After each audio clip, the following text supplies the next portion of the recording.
मनुष्य ने धन को बहुत महत्व दिया है, इतना कि वह साधन से बढ़कर लक्ष्य बन गया। और जब साधन लक्ष्य बन जाता है तब जीवन उलझ जाता है।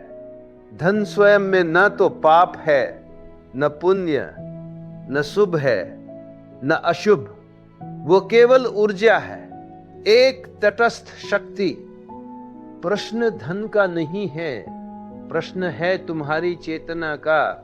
तुम धन के पीछे क्यों भागते हो? क्या कभी तुमने अपने भीतर झांक कर पूछा है, मुझे धन क्यों चाहिए? अधिकतर लोग कहेंगे सुरक्षा के लिए, सम्मान के लिए, सुख के लिए। पर ध्यान से देखो, ये सब बहाने हैं। असली बात यह है कि तुम्हें अपने भीतर खालीपन महसूस होता है और उस खालीपन को तुम नोटों से भरना चाहते हो। धन से घर खरीदा जा सकता है, पर घर में शांति नहीं खरीदी जा सकती। धन से बिस्तर खरीदा जा सकता है, पर नींद नहीं। धन से दवा खरीदी जा सकते हैं, पर स्वास्थ्य नहीं। धन से संबंधों का दिखावा हो सकता है, पर प्रेम नहीं। और मैं तुम्हें यह नहीं कह रहा कि धन छोड़ दो। मैं यह भी नहीं कह रहा कि निर्धन बन जाओ। निर्धनता कोई आध्यात्मिकता नहीं है। भारत ने सदियों तक यह भूल की है। उसने गरीबी को महिमा मंडित किया। परिणाम क्या हुआ? भूखे लोग, दुखी लोग और भीतर से कुंठित समाज। मैं कहता हूं, धन कमाओ, लेकिन धन के दास मत बनो। धन का उपयोग करो, पर धन को तुम्हारा उपयोग मत करने दो। अंतर बहुत सूक्ष्म है, पर अत्यंत गहरा है। एक व्यक्ति धन कमाता है क्योंकि उसे जीवन की सुंदरता को अनुभव करना है, संगीत सुनना है, यात्रा करनी है, अच्छे वस्त्र पहनने हैं, रचनात्मक कार्य करना है। दूसरा व्यक्ति धन कमाता है क्योंकि उसे दूसरों से आगे निकलना है, तुलना करनी है, अहंकार को पोषण देना है। बाहरी क्रिया एक जैसी दिख सकती है, पर भीतर की गुणवत्ता पूरी तरह अलग है। धन जब अहंकार की सेवा में लग जाता है, तब वही धन चेतना की सेवा में लग जाता है, तब वो प्रसाद बन जाता है। तुमने देखा होगा, जितना अधिक धन बढ़ता है उतनी ही चिंता भी बढ़ती है।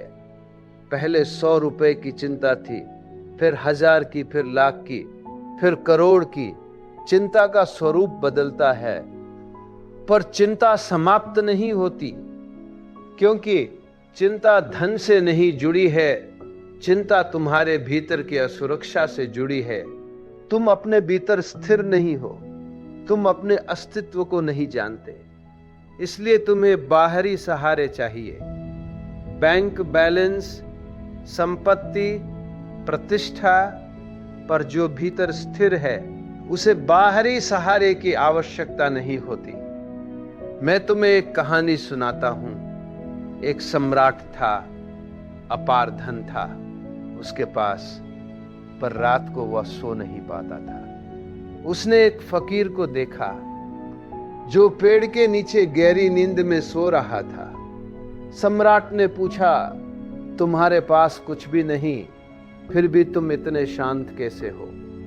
फकीर हंसा और बोला, क्योंकि मेरे पास कुछ भी नहीं है, इसलिए मुझे खोने का भय भी नहीं है। और तुम्हारे पास सब कुछ है, इसलिए तुम्हें सब कुछ खोने का डर है। देखो, धन जितना बढ़ता है, खोने का भय भी उतना ही बढ़ता है, और भय में जीने वाला मनुष्य कभी मुक्त नहीं हो सकता। मैं यह नहीं कहता कि धन त्याग दो। त्याग भी एक प्रकार का उल्टा मोह है। जो व्यक्ति धन का त्याग करता है, वह भी भीतर भीतर धन से जुड़ा रहता है। वो कहता है, देखो मैंने कितना बड़ा त्याग किया। उसका अहंकार अब दूसरे रूप में आ गया। सच्ची स्वतंत्रता यह है कि धन हो या ना हो, तुम समान रहो।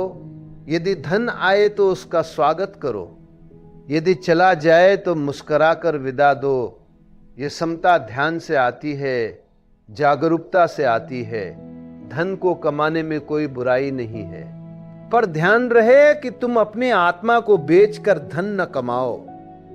यदि धन कमाने के लिए तुम्हें झूठ बोलना पड़े, छल करना पड़े, दूसरों को नुकसान पहुंचाना पड़े, तो वह धन तुम्हें भीतर से तोड़ देगा। स्मरण रखो, जीवन में सबसे बड़ा धन तुम्हारी चेतना है।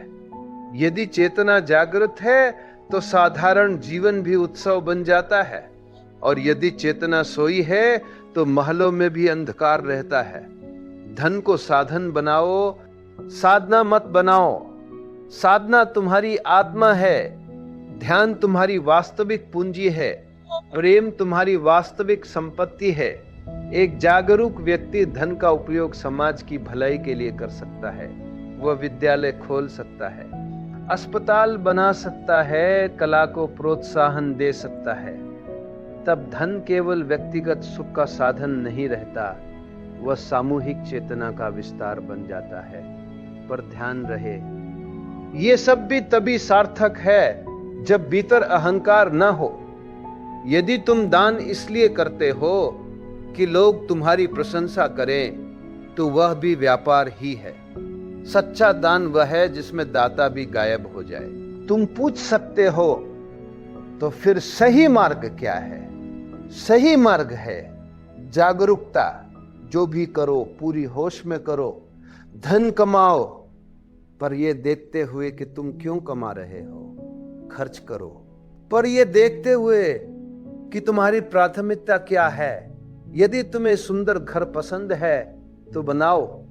यदि तुम्हें यात्रा करना अच्छा लगता है तो करो, पर तुलना मत करो। पड़ोसी के पास बड़ी कार है, इसलिए मुझे भी चाहिए। यह मूर्खता है। यह तुम्हारा जीवन नहीं है, यह समाज का दबाव है। समाज ने तुम्हें सिखाया है जितना अधिक धन उतना अधिक सम्मान, और यही जड़ है सारी समस्या की। सम्मान तुम्हारी चेतना से आना चाहिए, तुम्हारे व्यक्तित्व से आना चाहिए, न कि तुम्हारी जेब से। मैं धन के विरोध में नहीं हूं, मैं धन की गुलामी के विरोध में हूं। धन का प्रवाह नदी की तरह होना चाहिए।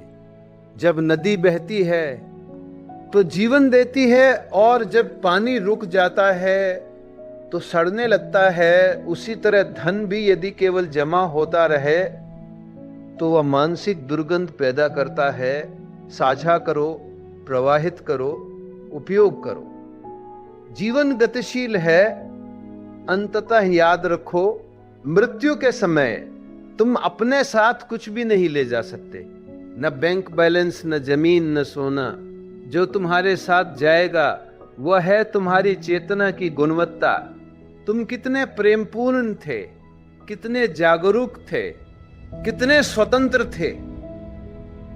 इसलिए मैं कहता हूं, धन कमाओ पर ध्यान को मत खो। संसार में रहो, पर संसार तुम्हारे भीतर न बस जाए। जब तुम्हारे पास धन हो और तुम फिर भी भीतर से मौन हो, शांत हो, आनंदित हो, तब धन तुम्हारा सेवक है। और जब धन तुम्हें बेचैन कर दे, तुलना में डाल दे, भय में रखे, तब तुम धन के सेवक हो। चुनाव तुम्हारा है। धन को साधन बनाकर जीवन को उत्सव बना लो, या धन को लक्ष्य बनाकर जीवन को बोझ बना लो। मैं तुम्हें आमंत्रित करता हूं, जागो, होश में आओ और धन को उसकी सही जगह दो। जीवन का असली खजाना तुम्हारे भीतर है, उसे खोजो। बाकी सब तो केवल खेल है।